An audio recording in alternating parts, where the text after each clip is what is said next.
আজকে আমাদের ভিডিওটা হবে ত্রিভুজের উপরে। আর ত্রিভুজের বিভিন্ন ধরনের ত্রিভুজের ক্ষেত্রফল কিভাবে নির্ণয়। আজ আমরা ত্রিভুজের ক্ষেত্রফল কিভাবে নির্ণয় করতে হয় সেটা দেখব। ধরো তোমাকে তিনটে কাঠি দেওয়া হলো, বলা হলো এই তিনটে কাঠি দিয়ে তুমি একটা ত্রিভুজ তৈরি করো। তো সবার আগে প্রশ্ন হচ্ছে তুমি তিনটে কাঠি কেমন সিলেক্ট করবে, মানে তিনটে কাঠি কেমন কেমন মাপের নেবে। তা আমি যেটা করতে পারি, তিনটে কাঠি সমান সমান মাপের নিতে পারি। তা না হলে কি করতে পারি, দুটো সমান আর একটা আলাদা মাপের। আর তা না হলে কি করতে পারি, তিনটেই ভিন্ন মাপের কাঠি নিতে পারি, তাই তো? এখন এর বাইরে আর কিছু হওয়া সম্ভব নয়। এই তিন ধরনের কাঠি তিনটে তিন রকমের হতে পারে। তিন রকম সেট আমরা পেতে পারি। তো প্রথম, এই ধরনের তিনটে বাহুই যদি সমান সমান থাকে তাহলে আমরা যে ত্রিভুজ পাই এই ত্রিভুজটার নাম হচ্ছে সমবাহু ত্রিভুজ। সমবাহু। আর দুটো বাহু সমান একটা বাহু আলাদা, মানে দুটো বাহুর দৈর্ঘ্য এরকম আর একটা বাহুর দৈর্ঘ্য হচ্ছে বড়, এই ধরনের ত্রিভুজ থাকলে তাকে বলা হয় সমদ্বিবাহু। দ্বি মানে হচ্ছে দুই, সমদ্বিবাহু মানে সমান দুটো বাহু। আর এই রকম যদি ত্রিভুজ থাকে যার তিনটে বাহু তিন রকম মাপের, তাহলে সেই ধরনের ত্রিভুজকে আমরা বলি বিষমবাহু ত্রিভুজ। বিষমবাহু ত্রিভুজ। তো বাহু ভেদে তাহলে আমরা তিন রকমের ত্রিভুজ দেখতে পারি, একটা সমবাহু ত্রিভুজ, একটা সমদ্বিবাহু ত্রিভুজ, আর একটা বিষমবাহু ত্রিভুজ। এখন প্রশ্ন হচ্ছে এই বিভিন্ন বিভিন্ন ত্রিভুজের ক্ষেত্রফল আমরা কিভাবে বের করব। এখানে সমদ্বিবাহু ত্রিভুজের ক্ষেত্রফল যেভাবে নির্ণয় করা যাবে, সমবাহু ত্রিভুজের ক্ষেত্রফল নির্ণয় অন্য পদ্ধতিতে করতে হবে, বা এদের সূত্র আলাদা। আবার যখন বিষমবাহু ত্রিভুজ থাকবে সেই ত্রিভুজের ক্ষেত্রফল বের করতে গেলেও তার সূত্র আলাদা হয়। তো আমি এখানে প্রথমে যে সূত্রগুলো আমাদের কাজে লাগে সেগুলো দেখাচ্ছি। প্রথমে দেখাচ্ছি আমি যে সমবাহু ত্রিভুজ। তো সমবাহু ত্রিভুজের ক্ষেত্রফল কি হয়? সমবাহু ত্রিভুজের ক্ষেত্রে ক্ষেত্রফলের সূত্র হচ্ছে √3/4 ইন্টু বাহু স্কয়ার। সমদ্বিবাহু ত্রিভুজের ক্ষেত্রে সমদ্বিবাহু ত্রিভুজের ক্ষেত্রে ক্ষেত্রফলের সূত্র হচ্ছে, একটা সূত্র আছে b/4 into √4a² minus b²। এটা হচ্ছে সূত্র, কিন্তু এই সূত্রটা খেয়াল রাখবে যে এটা মনে রাখার প্রয়োজন হয় না, অন্য সূত্র দিয়েই আমরা এর ক্ষেত্রফলটা বের করে ফেলতে পারি, সেটা আমি পরে দেখাবো। আচ্ছা, আর একটা কি আছে, বিষমবাহু ত্রিভুজ। বিষমবাহু ত্রিভুজের ক্ষেত্রফলের সূত্র কি?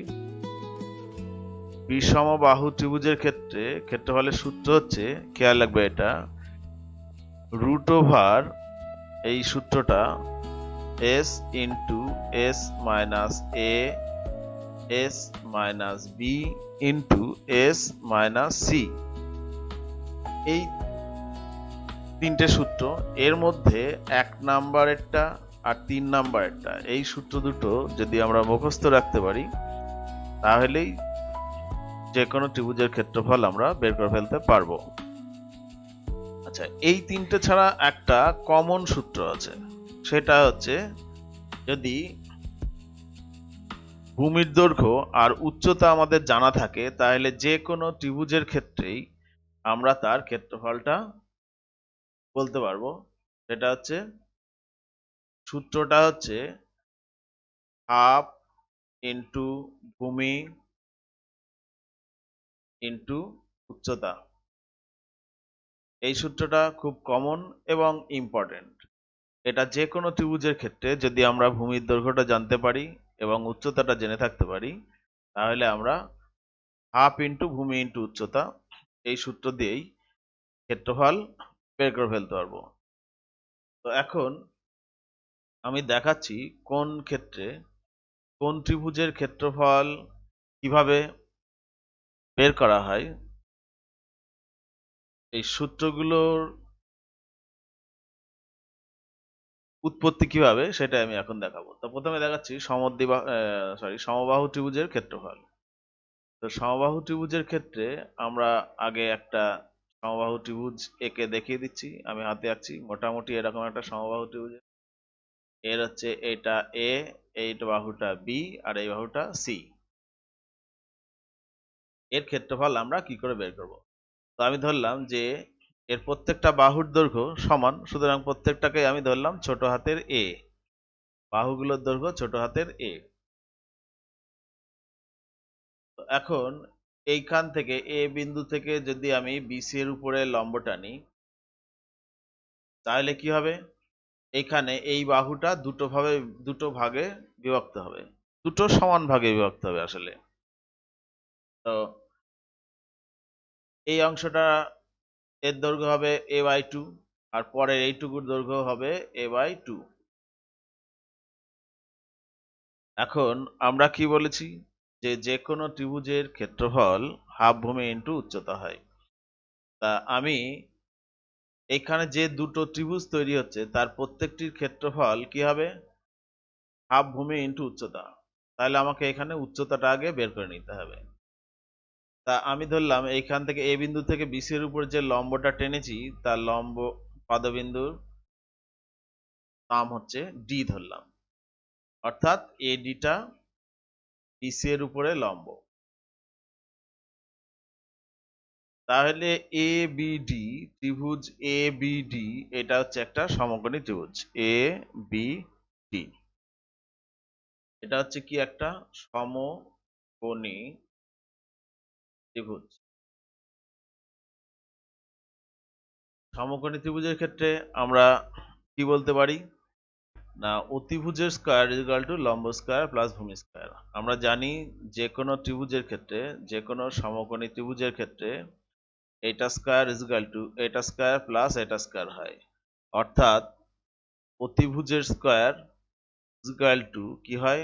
লম্ব স্কয়ার প্লাস ভূমি স্কয়ার। তো এই ক্ষেত্রে আমরা এই সূত্র প্রয়োগ করব। এই সূত্র প্রয়োগ করলে আমরা কি পাই না, এ বি ডি ত্রিভুজের ক্ষেত্রে, এ বি ডি এই ত্রিভুজের ক্ষেত্রে আমরা পাচ্ছি যে A B square plus B D square,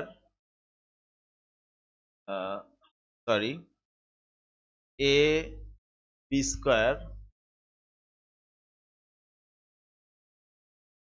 equal to B D square plus A D square. আমি উপপাদ্য প্রমাণ করছি না, কিন্তু এটা দেখিয়ে দিচ্ছি, এটা বুঝতে পারার সুবিধার্থে এটা নাম উল্লেখ করে আমি দেখিয়ে দিচ্ছি। তো A B square is equal to তাহলে কি হচ্ছে B D square plus A D square, অর্থাৎ এ বি স্কয়ারের দৈর্ঘ্য কি A square is equal to কি বিডি স্কয়ার মানে a/2 এর whole square plus A D square. এডিটা আমরা বের করব। অতএব এডি স্কয়ার মানে আমরা কি লিখতে পারি? A square minus A square by 4, এটাকে ওই পাশে নিয়ে গেলাম, ইকুয়াল টু 4, পড়ে থাকছে কি 4 এ স্কয়ার মাইনাস এ স্কয়ার, অর্থাৎ 3 এ স্কয়ার বাই 4। তাহলে অতএব এডি মানে কি পাচ্ছি আমরা? এডি সমান পাচ্ছি এর বর্গমূল মানে √3 ইন্টু এ বাই 2। তাহলে আমরা ক্ষেত্রফলটা কি পাচ্ছি? অতএব ত্রিভুজ A B C, A B C এর ক্ষেত্রফল সমান কি পাচ্ছি? হাফ ভূমি ইন্টু উচ্চতা, হাফ ইন্টু ভূমি, ভূমি মানে কি বিসি, বিসির মান কি এ, উচ্চতা কত √3 ইন্টু এ বাই 2, অর্থাৎ গুণ করলে আমরা পাচ্ছি √3 ইন্টু এ স্কয়ার বাই 4, যেটাকে আমরা বলছি যে √3/4 ইন্টু বাহু স্কয়ার। ঠিক আছে? তো এইভাবে হচ্ছে।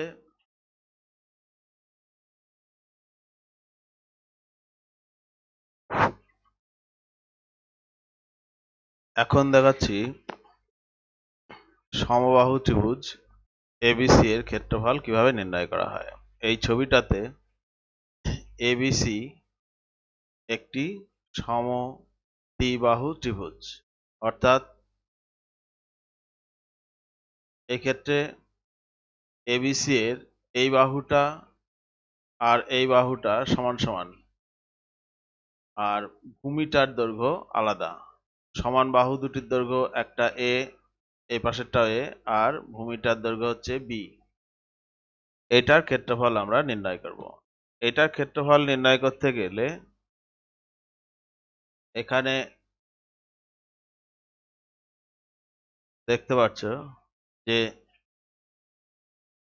এডি একটা লম্ব টানা হয়েছে বিসি বাহুর উপরে। এডি যদি লম্ব টানা হয়,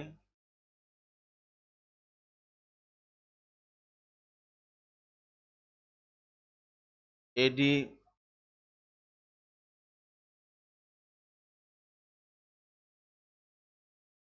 এখন এ বি ডি এই ত্রিভুজের ক্ষেত্রে আমরা বলতে পারি যে A D square plus B D square is equal to A B square, অর্থাৎ এডি হচ্ছে লম্ব আর বিডি হচ্ছে ভূমি। এডি স্কয়ার লম্ব স্কয়ার প্লাস ভূমি স্কয়ার ইজ ইকুয়াল টু অতিভুজ স্কয়ার। এই সূত্রে পাওয়া গেল যে A D square plus B D square is equal to A B square. এইবার আমরা কি করলাম, এখান থেকে তাহলে বলতে পারি এডি স্কয়ার প্লাস বিডির মান কত, বিডির মান হচ্ছে b/2, কারণ বিসি যেহেতু বি, মানে বিসি এর দৈর্ঘ্য হচ্ছে বি একক, তাহলে এই বি থেকে ডি পর্যন্ত এই দৈর্ঘ্যটা বি এর অর্ধেক, অর্থাৎ b/2। একই রকম ভাবে ডিসি এটার দৈর্ঘ্য হচ্ছে b/2। সুতরাং আমরা এখানে বিডি এর দৈর্ঘ্য লিখলাম b/2। আর এবি সমান কত, এবি সমান এ প্রথমেই বলা ছিল, তো এই মানটা বসিয়ে দিলাম। তাহলে এখান থেকে আমরা সমাধান করে এ ডি এর মান পাচ্ছি হচ্ছে √4a² - b²/2। তাহলে এবিসি এই ত্রিভুজটার ক্ষেত্রফল, এবিসি ত্রিভুজের ক্ষেত্রফল আমরা কি লিখতে পারি, হাফ ভূমি ইন্টু উচ্চতা, সেই সূত্র দিয়ে। মানে হাফ ভূমি, ভূমি এই ক্ষেত্রে বিসি আর উচ্চতা হচ্ছে এডি। এইবার এখানে মান বসাচ্ছি, হাফ ইন্টু বিসি এর মান হচ্ছে কি বি, আর এডি এর মান আমরা বের করে নিলাম এক্ষুনি, √4a² - b²/2। এইবার এগুলো গুণ করলে পরে আমরা কি পাই, b/4, এটাকে আগে লিখলাম আর রুটটাকে পাশে দিয়ে দিলাম, √4a² - b²। তো এইটাই হচ্ছে যে কোনো সমদ্বিবাহু ত্রিভুজের ক্ষেত্রফলের সূত্র। এখন এ ব্যাপারে বলে রাখি যে আমাদের কারোরই এই সমদ্বিবাহু ত্রিভুজের ক্ষেত্রফলের সূত্রটা মুখস্থ রাখার কোনো প্রয়োজন নেই। আমরা যে পদ্ধতিতে আগে উচ্চতাটা বের করলাম, করে ক্ষেত্রফল বের করলাম, অঙ্কের ক্ষেত্রেও আমরা আগে কি করব, উচ্চতা বের করে নেব। তাহলে একইভাবে উচ্চতার এই হাফ ভূমি দিয়ে উচ্চতাকে গুণ করে দিলে পরে আমরা সমদ্বিবাহু ত্রিভুজটার ক্ষেত্রফল পেয়ে যাব। আচ্ছা, এবার আসছি পরেরটাতে। এবার বিষমবাহু ত্রিভুজের ক্ষেত্রফল কি করে নির্ণয় করা হয়। বিষম এবিসি এটা হচ্ছে একটা বিষমবাহু ত্রিভুজ, যার এই যে এ বিন্দুর বিপরীত বাহুটা হচ্ছে ছোট এ, বি এর বিপরীত বাহুটা ছোট বি, আর সি এর বিপরীত বাহুটা হচ্ছে ছোট সি। এই এবিসি এই তিনটে দৈর্ঘ্য দ্বারা প্রকাশ করা হচ্ছে। তো যদি এখন আমরা এটার ক্ষেত্রফল বলতে চাই, তাহলে এর ক্ষেত্রফলটা বলে দিই যে √s × s−a s−b × s−c, এই হচ্ছে আসলে এর ক্ষেত্রফল। এখন প্রশ্ন হচ্ছে এসটা কি জিনিস। এসটা হচ্ছে, প্রথমেই দেখিয়ে দিয়েছি, অর্ধপরিসীমা s = a + b + c/2, অর্থাৎ এইখানে যে তিনটে বাহুর দৈর্ঘ্য আমাদের বলে দেওয়া আছে, এ, এটা বি, এটা সি, এই তিনটে বাহুর দৈর্ঘ্য বলে দেওয়া আছে। এই তিনটে বাহুকে আমরা কি করলাম, যোগ করলাম, যোগ করে অর্ধেক করে দিলাম, তাহলেই সেটা, তিনটে বাহু যোগ করলে পরিসীমা হয়, তার অর্ধেক করলে সেটা হয় অর্ধপরিসীমা। অর্থাৎ তিনটে বাহুর যোগফল তাকে 2 দিয়ে ভাগ করব, তাহলে অর্ধপরিসীমা এস এর মান আমরা পেয়ে যাব। এবার এস এর মান পেয়ে গেলে আমরা কি করব, এই সূত্রে এস এর যে মান আসছে সেটা বসাবো বারবার, এই যে যতগুলো এস আছে সেই জায়গাগুলোতে, আর এ বি আর সি এর যে মানগুলো আছে সেইগুলো হচ্ছে আমরা এই তিনটে জায়গাতে বসিয়ে দেবো, দিয়ে এটাকে সরল করলে যে উত্তর আসবে সেটাই হচ্ছে এবিসি ত্রিভুজের ক্ষেত্রফল। এটা হচ্ছে হেরনস থিওরেম বলা হয়। এই সমাধানটা একটু জটিল তুলনামূলকভাবে বাকি দুটোর তুলনায়, আর এটা যেহেতু সিলেবাসের বাইরে রয়েছে, এটা আমি আর এখন প্রমাণ দেখালাম না, শুধু এটা মুখস্থ রাখলেই চলবে। ঠিক আছে, এইবার যেটা আমাদের খুব গুরুত্বপূর্ণ ব্যাপার, যেটা না জানলেই না, জানতেই হবে প্রত্যেককে, এবং সবচাইতে সোজা যে সূত্রটা সেটা হচ্ছে যে কোনো ত্রিভুজের ক্ষেত্রফল কি হয়, হাফ ভূমি ইন্টু উচ্চতা হয়। এখানে যে যে হাফ ভূমি ইন্টু উচ্চতা লেখা হয়েছে, এটা হচ্ছে যে কোনো ধরনের ত্রিভুজের ক্ষেত্রফল এই সূত্র প্রয়োগ করে বের করা যায়। তবে আমাদের ভূমি এবং উচ্চতা এই দুটোর দৈর্ঘ্য জানতে হবে সেই ক্ষেত্রে। তো ভূমি আর উচ্চতা এই দুটো যদি আমি জেনে থাকি, এইখানে আমি কতগুলো ছবি দেখিয়েছি। এই যে এইখানে হচ্ছে এইটা হচ্ছে উচ্চতা, এই ত্রিভুজের এটা উচ্চতা, এটা অর্থাৎ যে কোনো ত্রিভুজের শীর্ষবিন্দু থেকে ভূমির উপরে যদি লম্ব টানা হয় সেটাই হচ্ছে তার উচ্চতা হয়। তো এই ক্ষেত্রে অবশ্যই ভূমি এবং উচ্চতা এই দুটোর মান জানা থাকতে হবে, তবেই আমরা হাফ ইন্টু ভূমি ইন্টু উচ্চতা করে ত্রিভুজের ক্ষেত্রফল বের করতে পারবো। এখন প্রশ্ন হচ্ছে যে এই রকম কেন হলো সূত্রটা হাফ ভূমি ইন্টু উচ্চতা, এটা কোথা থেকে আসলো? এটা এসছে হচ্ছে এই ধারণা থেকে যে আমরা যখন একটা আয়তক্ষেত্রের কথা চিন্তা করি তখন কি বলি, আয়তক্ষেত্রের বেলায় এই যে এই বাহুটা আর এইদিকে এই বাহুটা, এই দুটো গুণ করে দিলে আমরা কি করি, আয়তক্ষেত্রের ক্ষেত্রফল বের করি, মানে দৈর্ঘ্য আর প্রস্থ গুণ করে ক্ষেত্রফল বের করে ফেলি। এখন যদি এইখান থেকে আয়তক্ষেত্রটাকে মাঝখান থেকে কেটে অর্ধেক করে ফেলা হয়, তাহলে দুটো সমান ত্রিভুজ পাবো আমরা, মানে এই যে এইখানে যে ত্রিভুজটা দেখানো হচ্ছে এরকম একটা ত্রিভুজ পাবো। আর এই ত্রিভুজটার ক্ষেত্রফল কি হবে, এই পুরো আয়তক্ষেত্রটার অর্ধেক হবে। তাহলে দৈর্ঘ্য আর প্রস্থ গুণ করলে যা হয় তাকে যদি আমরা অর্ধেক করি তাহলে এই ত্রিভুজটার ক্ষেত্রফল পাই। এখন প্রসঙ্গত এইটুকুই মানে জানতে হবে যে দৈর্ঘ্যটাকে আয়তক্ষেত্রের বেলায় আমরা যেটাকে দৈর্ঘ্য বলি, ত্রিভুজের ক্ষেত্রে সেইটারই নাম হচ্ছে ভূমি। আর আয়তক্ষেত্রের বেলায় যেটাকে আমরা প্রস্থ বলি, ত্রিভুজের ক্ষেত্রে সেটাকে বলা হয় হচ্ছে উচ্চতা। তার মানে এখানে পরিষ্কার বলা গেল, যদি আয়তক্ষেত্রের হিসাবে বলতাম তাহলে এরকম হতো ব্যাপারটা, হাফ ইন্টু দৈর্ঘ্য ইন্টু প্রস্থ এই বলতাম। সেইটাকেই আমরা ত্রিভুজের বেলায় আমরা কি বলি, হাফ ইন্টু ভূমি ইন্টু উচ্চতা। এখন প্রশ্নটা হচ্ছে যে সব ক্ষেত্রে কি এই আয়তক্ষেত্রেরই অর্ধেক হবে ত্রিভুজ? ত্রিভুজ তো অন্যরকম হতে পারে, তাহলে সেই ক্ষেত্রেও কেন ওই একই সূত্র প্রয়োগ করা হচ্ছে, হাফ ভূমি ইন্টু উচ্চতা? তো এক্ষেত্রে খেয়াল রাখতে হবে, যদি আয়তক্ষেত্র না হয় তাহলে সামন্তরিক হতো, এরকম একটা সামন্তরিক হতে পারতো। তাহলে সামন্তরিক হলেও তার ক্ষেত্রফলও কিন্তু আমরা এইভাবে বের করি। কিভাবে? এর তো আর দৈর্ঘ্য আর প্রস্থ বলা থাকবে না সামন্তরিকের ক্ষেত্রে, এর একটা কোণ থাকে, এর আলাদা প্রস্থ বলে কিছু হয় না। কিন্তু সামন্তরিকের ক্ষেত্রফল বের করতে গেলে আমাদের জানতে হবে এই যে ভূমির দৈর্ঘ্যটা আছে, এই ভূমির দৈর্ঘ্যকে এই উচ্চতা দিয়ে গুণ করলে পরে আমরা সামন্তরিকের ক্ষেত্রফল পাই। ঠিক আছে, সুতরাং এই ক্ষেত্রেও যে ভূমির দৈর্ঘ্য তাকে উচ্চতা দিয়ে গুণ করলে যে ক্ষেত্রফল পাই সেটা সামুদ্রিকের ক্ষেত্রফল। আবার যদি এইটাকে একই রকম ভাবে যদি অর্ধেক করে দিই তাহলে ত্রিভুজ পেয়ে যাব। সুতরাং সেই ক্ষেত্রেও তাহলে হাফ ভূমি ইন্টু উচ্চতায় দাঁড়াচ্ছে ত্রিভুজের ক্ষেত্রফল। ঠিক আছে, তো এইভাবে হচ্ছে আমরা এই সূত্রটা পাই।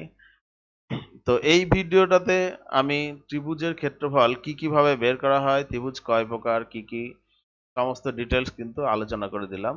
আশা করি এরপরে আর ত্রিভুজের ক্ষেত্রফল সংক্রান্ত কোনো আর সমস্যা থাকা উচিত না। তো যাই হোক, ভিডিওটা যদি ভালো লাগে তাহলে অবশ্যই সাবস্ক্রাইব করবে এবং শেয়ার করে দেবে। এ পর্যন্ত আজকে, থ্যাংক ইউ।